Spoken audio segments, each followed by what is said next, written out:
ഭിന്നശേഷിക്കാര് ഒരിക്കലും ശാപമല്ല. അത് നാഥന്റെ ദൃഷ്ടാന്തങ്ങളാണ്.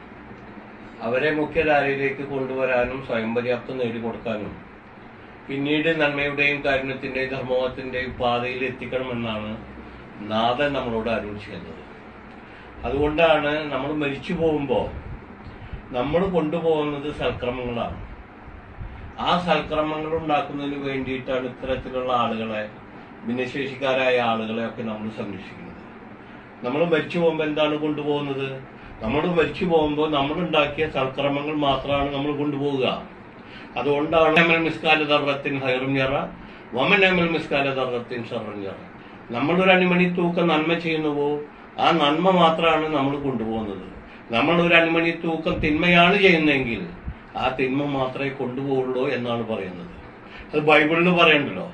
എന്താണ് പറയുന്നത്? കള്ളൻ തുരന്നു മോട്ടിക്കാത്തതും തുരുമ്പ് പിടിക്കാത്തതുമായ സ്വത്തുക്കളെ സ്വർഗത്തിൽ നിക്ഷേപിക്കുകയും എന്നാണ് ബൈബിളിൽ പറയുന്നത്. അതിനും പറയുന്നത് നന്മ ചെയ്യാനാണ്. അതുപോലെ ഗീതയിൽ എന്താണ് പറയുന്നത്? മൃത്യോ അനന്തരവയം കർമ്മഫലം മാത്രം മഹാമ.